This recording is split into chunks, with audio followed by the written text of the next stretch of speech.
오늘은 아기 예수가 탄생하신 날입니다. 아기 예수의 탄생은 역사적인 사건입니다. 아기 예수는 하나님과 동등한 성자 하나님이셨습니다. 그러나 낮고 천한 인간의 몸을 가지고 이 땅에 오셨습니다. 이 성육신의 사건은 자신을 최고로 낮춘 그런 사건입니다. 이 놀라운 것, 이 모든 것 왜 예수님께서 스스로 하셨는가? 우리를 죄에서 구원하시기 위해서 예수님께서 행하신 일입니다. 그런데 이 역사적인 사건이요, 모든 사람이 알게 이루어진 것이 아니라 한 이스라엘의 나라에 베들레헴이라는 작은 마을에서 이루어졌다는 것입니다. 그러나 이 작은 마을에서 이루어졌지만 그의 탄생은 온 인류의 기쁨이요, 온 인류의 희망이 되었다는 것입니다. 그래서 우리도 그 기쁨과 희망 가운데 그 놀라운 은혜를 누리며 살아가는 자들이 된 것입니다. 특별히 오늘 보면 양치는 목자에게 예수님을 경배하라는 말씀이 나옵니다. 당시에 목자는 천한 직업이었습니다. 항상 밖에서 추위와 떨어야 되고 짐승을 지켜야 하는 그런 어려운 일이었습니다. 그러나 예수님은 그들의 경배를 받으심으로 인류의 모든 자들의 구주로 오셨음을 우리에게 말씀해 주셨습니다. 그래서 이 놀라운 탄생, 하늘에서는 영광이 되고 땅에서는 평화가 이루어지는 놀라운 예수님의 탄생인 것입니다. 그래서 오늘 우리 모두 그 예수님께 영광을 돌리며 예수님을 기뻐하는 모든 성도들 되시기를 주의 이름으로 축복합니다. 그러면 첫 번째로 큰 기쁨의 소식입니다. 예수님이 오신 것은요, 그보다 더 큰 기쁨이 없습니다. 여러분, 기쁠 때는 어떻게 합니까? 요즘 보니까 골 넣으면 이렇게 하더라고요. 보셨습니까? 무슨 권투를 하는 것도 아니고 골을 넣는데 너무 좋다 보니까 이상한 표현을 해요. 그리고 무릎팍으로 막 이러는데 저는 그거 할 때마다 저 무릎이 얼마나 아플까. 이제 저도 나이를 먹었는가 봅니다. 이 젊은 사람들은 이래 해도 되는데 저는 그러면서 저 무릎까지 못 들을까 그렇게 하는데요, 기쁨의 표현은 다양하게 한다는 것입니다. 그런데 이 기쁨의 표현을 오늘 본문 10절에서는 천사들이 이렇게 하고 있습니다. 천사가 이르되 무서워하지 말라. 보라, 내가 온 백성에게 미친 큰 기쁨의 좋은 소식을 너희에게 전하노라. 온 백성, 온 인류에게 정말 기쁜 큰 소식을 내가 전하노라. 그 전하는 소식이 뭐냐? 예수 그리스도가 태어나셨다는 것입니다. 그분이 있기에 우리의 실패와 아픔과 고통과 좌절이 이겨낼 수 있는 기회가 되었다는 것입니다. 그렇게 우리는 그 예수 그리스도가 오심이 온 인류의 기쁨, 이 자리에 있는 우리 모든 성도 한 사람 한 사람의 기쁨이 되기를 주의 이름으로 축복합니다. 그래서 예수님이 오셨기 때문에 우리는 죄의 문제를 해결할 수가 있었습니다. 죄는 어떠한 사람도 스스로 해결할 수가 없습니다. 한 사람 아담으로 인해서 세상에 죄가 들어왔는데요, 이 죄로 인해서 우리는 고통과 아픔과 슬픔과 괴로움을 당하며 살 수밖에 없습니다. 세상과 견주면 자꾸만 실패하는 거예요, 아픈 거예요, 고통당하는 거예요. 다 죄 때문에 그런 것입니다. 이 죄의 문제 아무도 해결할 수가 없었습니다. 왜냐하면 죄 없는 인간이 그것을 감당해야 됐기 때문에. 그래서 예수님께서 이 땅에 오시고 우리의 구원을 이루어 주셨습니다. 그리고 예수님께서 십자가에 죽으시고 부활하심으로 인간의 죽음의 문제를 해결했습니다. 죽음의 문제는 어떠한 사람도 해결할 수 없었습니다. 권력이 있는 사람도 해결할 수 없었고, 지식이 있는 사람도 해결할 수가 없었고, 역량이 있는 사람도 해결할 수가 없었고, 큰 권세를 가진 사람도 그것을 해결할 수가 없었습니다. 누구나 사람은 다 죽을 수밖에 없다는 것입니다. 이 죽음의 문제를 극복하게 하신 분이 누군가? 예수 그리스도이십니다. 그가 십자가에 죽으십니다. 우리의 모든 죽음의 문제를 해결하셨습니다. 그리고 그 예수 그리스도를 나의 구주로 믿는 모두에게는 영원한 생명을 주시는 것입니다. 알렉산더 대왕이 어느 날 철학자 디오게네스를 찾아가서 물었습니다. 원하는 것이 있으면 내가 무엇이든지 줄 터이니 한번 내한테 달라고 해보시오. 그때 디오게네스가 대답했습니다. 지극히 작은 것이라도 좋으니 영원한 것이 있으면 조금이라도 달라. 영원한 것이 있다면 달라. 그 알렉산더 대왕이요, 그 질문을 듣고 당황을 합니다. 그러고는 대답을 이렇게 합니다. 그것은 내가 줄 수 있는 선물이 아니요. 그때 디오게네스가 말합니다. 그러면 알렉산더 대왕이요, 왜 당신이 누릴 수도 없는 이 세상 다 정복하려고 하십니까? 즐길 수도 없고 한순간에 끝날 것인데 왜 그것을 정복하려고 합니까? 영생이 없다면요, 세상에 어떤 것을 줘도, 권력과 힘과 능력과 모든 것을 갖춰도 누릴 수가 없다는 것입니다. 그러나 우리는 비록 검소하고 작은 것을 주님으로부터 받았을지라도 영원한 생명이 있기 때문에 이것은 우리에게 너무나 큰 기쁨이 되는 줄로 믿습니다. 예수 그리스도의 오심, 우리에게 주신 큰 기쁨의 소식인 것입니다. 세상의 힘, 권력, 영생을 누릴 수가 없습니다. 아무리 과학이 발달해도, 아무리 예술이 뛰어난다 해도 그것이 영원한 것을 줄 수는 없습니다. 오직 영원한 것은 예수 그리스도를 통해서 우리가 얻을 수 있습니다. 그리고 이 자리에 있는 우리 모든 믿는 자들은 하나님께서 그 영생의 소망을 주셨습니다. 이 영생을 받으심을 기뻐하며 감사하며 영광 돌리는 우리 모두가 되시기를 주의 이름으로 축복합니다. 두 번째로는 하나님에게도 기쁨이 있다는 거예요. 하나님의 기쁨은 우리 사람들을 통해서 영광 받으시는 것입니다. 그래서 본문 13절 14절에 보면 이렇게 말합니다. 호련히 수많은 천군이 그 천사들과 함께 하나님을 찬송하여 이르되 지극히 높은 곳에서는 하나님께 영광이요.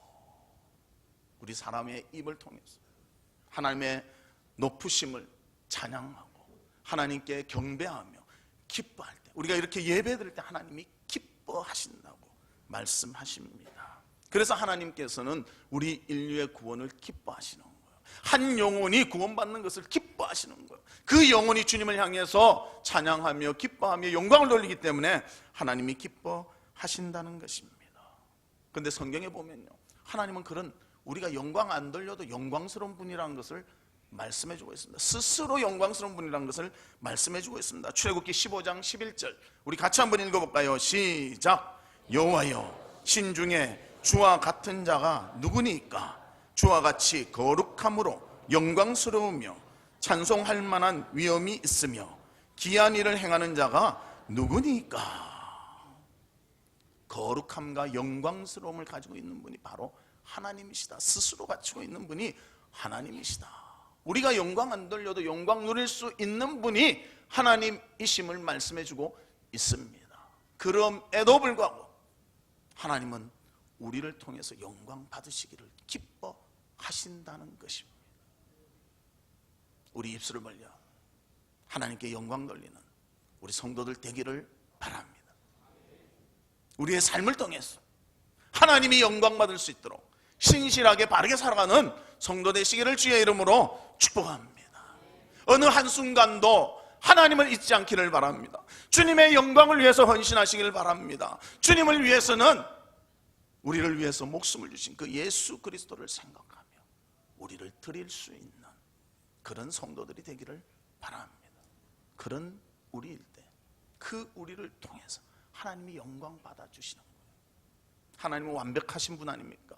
완전히 100% 걸어가신 분 아닙니까? 영광이 견줄 수 없이 그런 분 아니십니까?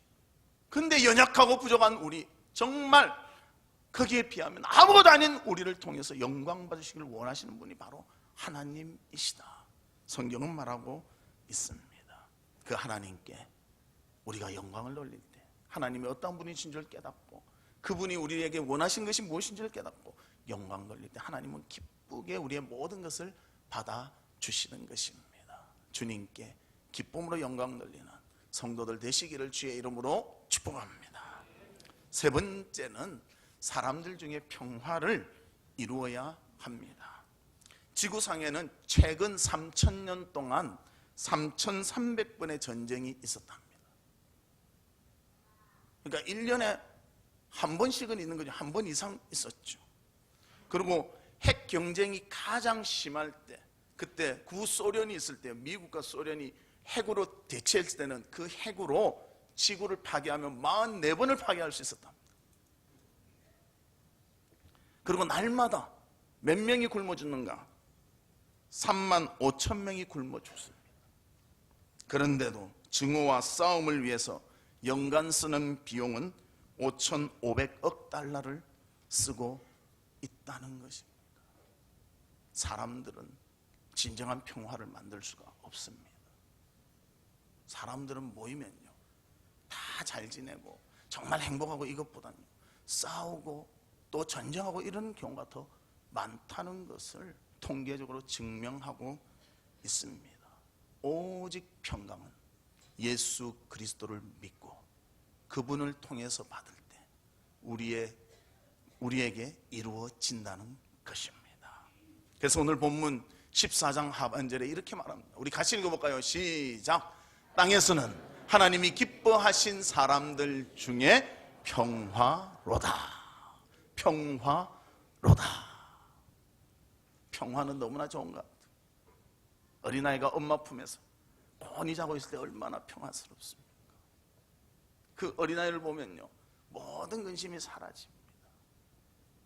우리에게 하나님은 평화를 주셨습니다. 누구를 통해서? 예수 그리스도를 통해서 주셨습니다. 그래서 예수님도 우리 사이에 평화가 있으라고 말해주고 있는 거예요. 예수님이 없으면요, 계속 싸우는 거예요. 그러나 예수가 있을 때는 우리는 서로를 이해하며 사랑하며 나아갈 수가 있다는 것입니다. 그래서 예수님의 인격을 본받아 서로가 평화하기를 예수님이 원하시고, 또 믿는 사람들 가운데 진정한 평화가 이루어지기를 하나님은 원하신다는 것입니다. 돈으로 평화를 살 수가 없습니다. 권력으로 살 수도 없습니다. 아무리 건강해도 평안을 살 수가 없습니다. 마음의 안정과 기쁨을 누릴 수 없는 것입니다. 진정한 평화의 방법은 무엇인가? 예수 그리스도가 우리를 지배할 때 진정한 평화가 이루어질 수 있습니다. 그래서 요한복음 14장 27절에 이렇게 말합니다. 평안을 너희에게 끼치노니 곧 나의 평안을 너희에게 주노라. 내가 너희에게 주는 것은 세상이 주는 것과 같지 아니하니라. 너희는 마음에 근심하지도 말고 두려워하지도 말라. 하나님이 주시는 평안은 세상이 주는 평안과 다릅니다. 세상이 주는 평안은 잠시 줄 수 있어요. 주지만 우리의 마음의 100% 완전 만족되긴 줄지를 못한다는 것입니다. 가족도 보십시오. 친하게 지내다가요, 화나면 싸우고 막, 너는 내 아들도 아니다. 그러고 막 싸우죠. 친구 간에도요, 좋다고 하다가 뭐 좀 안 걸리면요, 넌 내 친구도 아니다. 이게 사람의 모습 아닙니까? 연인도 막 곧 못 죽어 뭐 매일 만나고 헤어지면서 문자 보내고 또 자면서 잘 자라 뭐 안녕 뭐 허니 별 거 다 접다가도 또 이상하게 헤어지고, 그런 것들이 인간의 삶 아닙니까? 진정한 평안 누릴 것 같지만 인간에게는 한계가 있다는 것입니다. 그러나 예수 그리스도가 우리 속에 계실 때는 정말 하나님이 주시는 진정한 평안을 누릴 수가 있습니다. 그래서 우리는 우리의 구원을 통해서 이 일이 이루어졌음을 깨닫고 언제나 예수 그리스도 안에서 주님의 탄생을 기뻐하며 평강을 누리는 이 역사적인 아기의 탄생, 우리에게 구원을 주시며 평강을 주셨음을 기억하고 하나님께 영광 돌리는 우리 모두가 되기를 바랍니다. 말씀의 결론을 맺겠습니다. 예수님이 탄생할 때 천사들이 노래했습니다. 지극히 높은 곳에서는 하나님께 영광이요, 땅에서는 하나님이 기뻐하신 자들 가운데 평화로다. 우리의 죄를 용서해 주셨기에 가능했고, 하나님의 은혜가 우리에게 임하기에 우리 가운데 예수 그리스도를 힘입어 평강을 누릴 수가 있는 것입니다. 이번 크리스마스 그리스도께 영광 돌리며 진정 우리 가운데 평강이 이루어지는, 평화가 이루어지는 기쁨의 성탄이 되기를 주님의 이름으로 축복합니다. 기도하겠습니다.